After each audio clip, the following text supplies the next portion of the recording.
just one of the many attics in the towers. Oh, crumbs. Oh, it's dark up here. It's very dark, isn't it? Oh.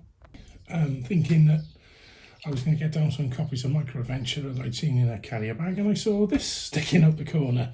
Some of the other stuff I found, because literally it was bags and bags of magazines and things. So I haven't really looked through these. I transferred them to a clean bag because the carrier bags they were in were absolutely filthy up the attic, of course. And but they thought we'd have a little explore together, see what was here. So I'll put them back in there afterwards, see what we got. That's interesting. Presented free with Practical Electronics in May 1978, a guide to the language of microcomputers. What a lovely little booklet. That's nice. And I remember these were the stickers for the pinouts of the chips. You stuck them actually on top of the chips. You may have seen in some of my videos having the free stickies. So that must mean I have that issue. I think I've got the issue of the magazine somewhere else, but there's another interesting little one. And what's this? It's a Maplin catalogue, I think, but missing its cover. So what year is it? Does it say? Does it say the year? I have to get some glasses probably, aren't I? There is no year on this. Maybe we can judge it from the sort of things that are in it. Oh, what's this? It's a Maplin News.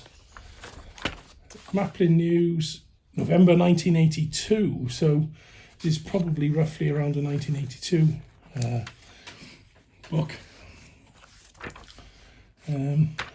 Yeah, I would have kept. I thought I'd kept all the magazines as well and catalogues, but I couldn't find it. So yeah, so that'd be worth looking at. And here's another one. Oh, does anyone remember that one? Maplin Electronics with the cover on. That's a long time ago. You heard the sonic bang from that jet flying. Again, no obvious year on the cover. So audio mixers, tuner amps, pedal units. 255. It wasn't much you couldn't build from a 255, was there? Op amps, CMOS chips, and of course the classic pinouts. Speakers, cables. Very much more limited catalogue than the later days. I wish we could find a date in this. It's visit our shop, 284 London Road, Essex. Is that the only one that they had at the time? This could be quite an old magazine. Or quite an old edition. I don't know. Anybody know which year it's from? Maybe in the comments down below. I'll have a good look through and see if I can find it online. It's decimal, so that's a start. Oh, and look, another Maplin's catalogue. This is a fairly famous cover, I think. 1984. Including a Heathkit section. Now that's interesting, isn't it? I wonder what they got in the way of Heathkit goods in here. Is it Atari software special offers there?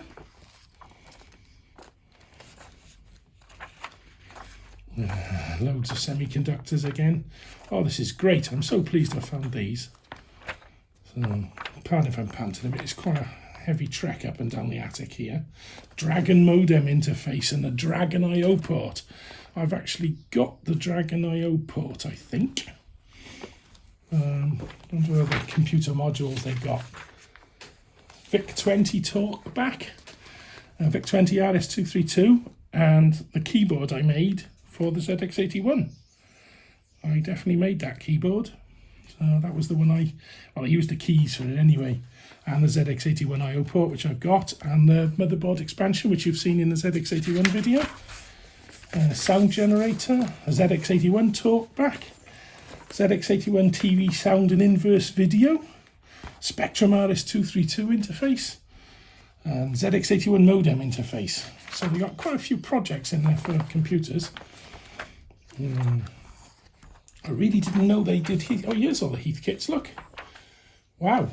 It's quite a big Heathkit section in there. Now, I didn't remember that from back in the day. That is quite fascinating. So we got on the Heathkit stuff, being as though we've got a Heathkit H8 in the background.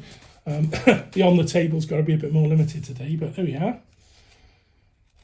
So if this is 1984, that was quite late in Heathkit's life, so they must have changed to using them as a distributor maybe, but VHF, SWR bridge,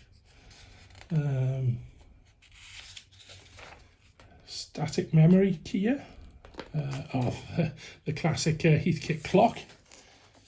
What else we got here? Electronics courses, some of the electronics trainer courses, like their microprocessor trainer, the ET3400. I wouldn't mind getting one of those actually. It's got this expansion box on it.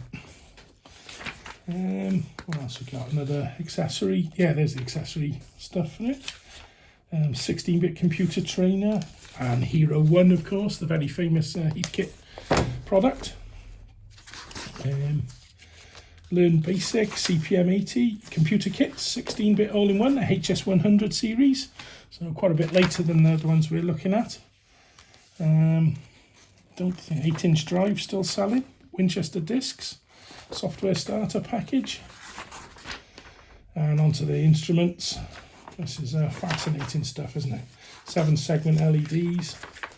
So good selection of electronics goods and items, and cool living out, loads of games, computers. So what we got on the computers? We got the Ataris, the 600XL, the 800XL. Lots of things for Atari actually in here. The printer, the disk drive, the cassette deck. Loads of games in here. What else we can see in here? Zork 2 and 3. How much was a copy of Zork? Zork 2, The Wizard of Oz. Zork 2 disc, $29.95. Arcade games for Atari. Loads of good stuff. War games for Atari. Wow, they've got a really big range of Atari stuff, haven't they? Lots of things in here. Maplin soft as well. Late editions for the BBC. And hey, Dragon fans of the channel, look at this. A page on the Dragon. 2 pages actually, with loads of games as well for sale. I have to get the Dragon out on the channel soon when we got another page of Dragon games, adventure games for the Dragon. I got quite a few of those, I think. We replaced some of those, and another 2 pages of games. Williamsburg Adventure. Yeah, I definitely got that one. Oh, and they sold another page of Dragon, and they sold the Commodore 64 as well. Cassette deck and disc drive. How much was the disc drive? £229. The Vic one. It's the Vic 1541. So that's before the change in branding. And the SGL Sword M5. Is that Sword? CGL M5. So really, I've got a range of Spectrum adventure games. Spectrum Home Entertainment. Spectrum Educational. Penetrator. I bought Penetrator.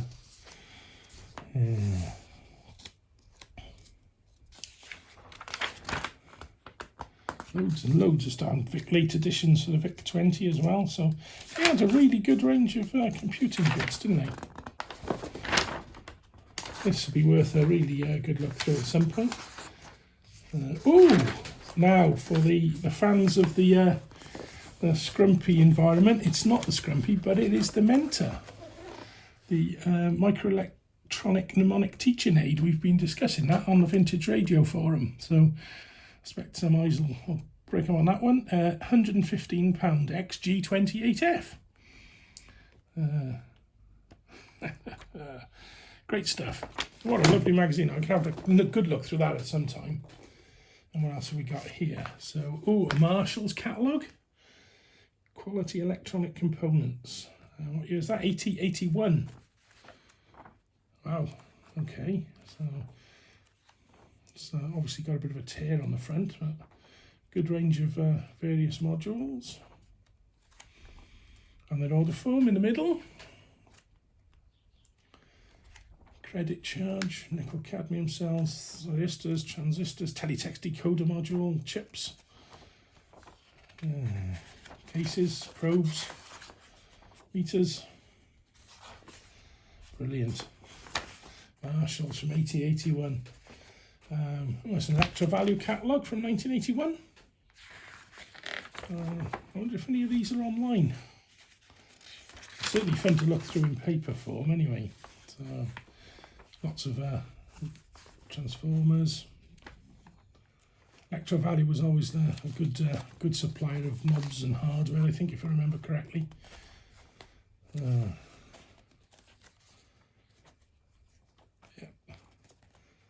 Quick charge, switches. Ooh, nice price list separately. And the Nascom. Excellent, yes, I'd love to have a Nascom. It was already the Nascom 2 by then. So that's about the only computing thing they seem to sell. And what's this one? An Electro Value catalogue for 1982. And computing is a bit bigger the size. So they've got the MZ80B. The G802 RAM 64. Oh, of course, these are the expanded Gemini stuff, aren't they?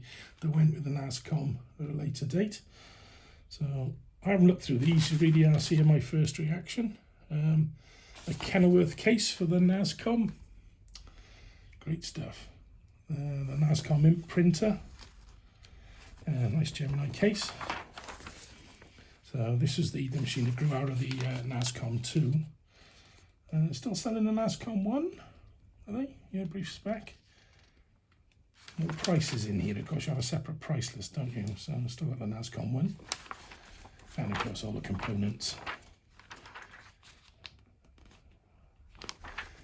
Breadboard function generators. Look at that.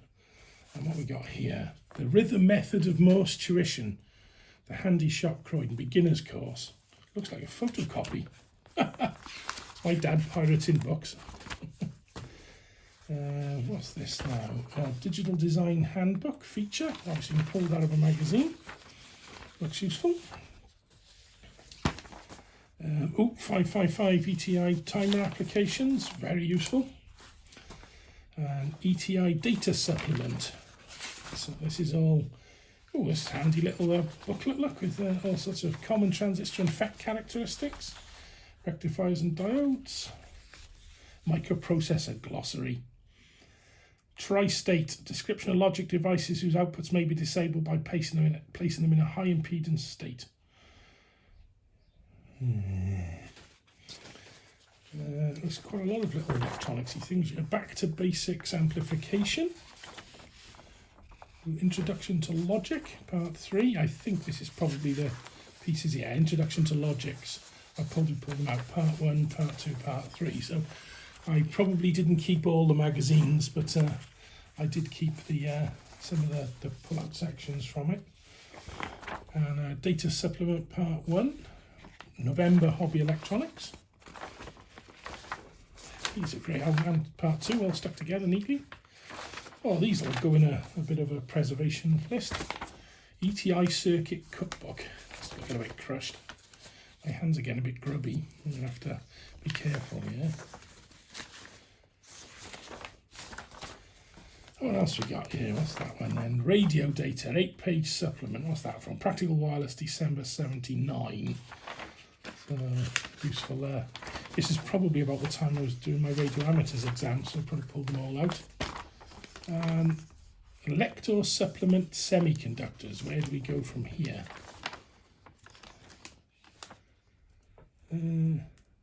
Typical microprocessor IC. Well, Scrumpy people, you'll be well pleased. Anyone recognise that? That's the SCMP. That's the ISP 8A500. That's the PMOS version.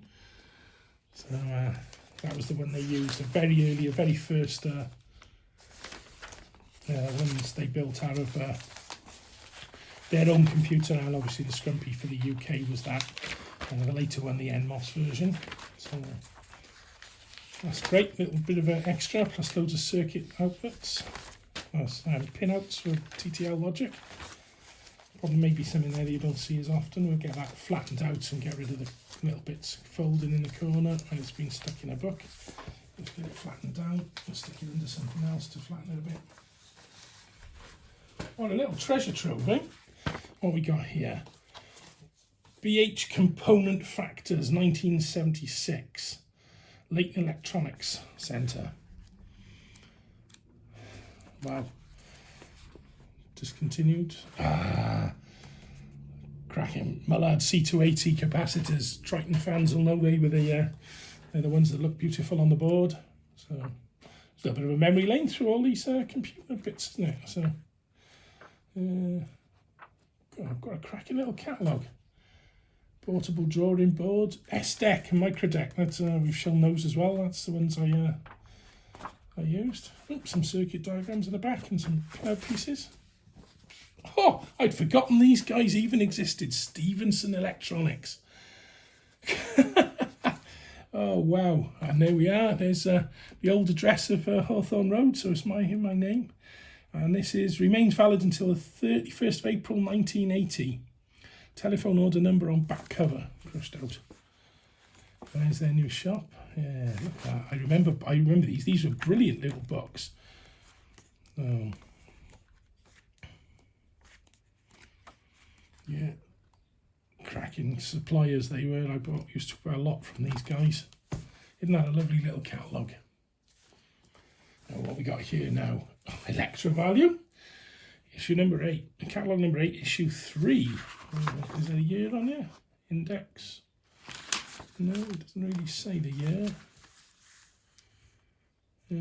Oh, no year. These are Manchester based. So,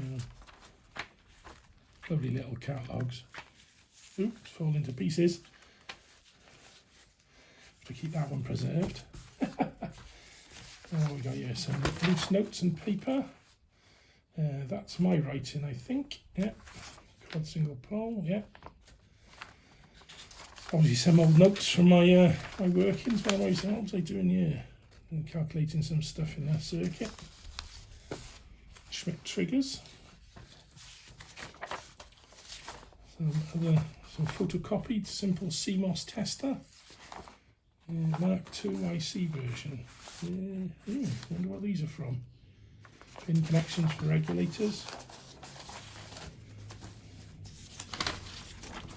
Another one on CMOS. Another one. That's from Electronics Today International, February 1976.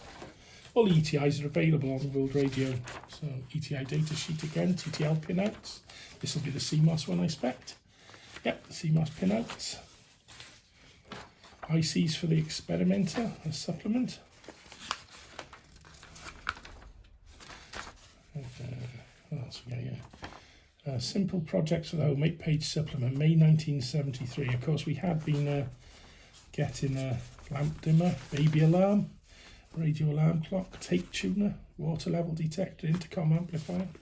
We had been getting electronics magazines for a very, very long time. More gadgets around the house.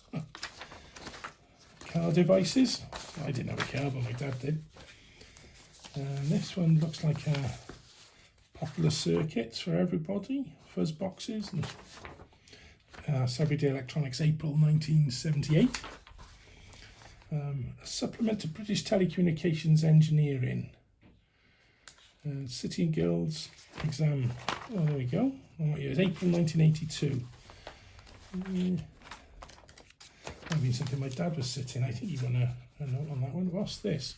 Ooh, a homemade cover for Digital Design, Tom Gaskill. You may recognise this cardboard. I think I've shown it before. And this photocopier paper is the one from our very first photocopier ever, which was like a heat transfer one, I think. So obviously, there you go, Tandy TRS-80 Model 1. Oh, it's got a bit. Acorn System 1. And the Nascom. So there's a little bit of computing things at the back there, home computers. Microprocessor basics. And you can see this is where I was really starting to get into digital electronics and leaning towards computers. Keeping this sort of thing. And what we've got here, electronic circuit design number 3 reprints from ETI. What's this one? Oh, Summer Circuit 77. Funny enough, I've got another copy of this. I bought an issue of Elector recently online just because I wanted it, and it came with this. So I've got 2 copies of this now. And Project Special Volume 1 reprints from Hobby Electronics. Wow. What year was that? Winter 1980, so it probably hasn't got much in the way of computing in there. It was before I was... nope, nothing computing-wise in there. What we got? Elector Summer Circuits 1980. Yeah, I'm glad I got this. That means I've probably got all the years now again. They were great, Elector, weren't they? Loads of useful circuits. Wow. Okay, and these are the last 2 bags for today. There are loads of bags up there, but I think maybe we'll get them down every so often and do one of these videos, see what we got.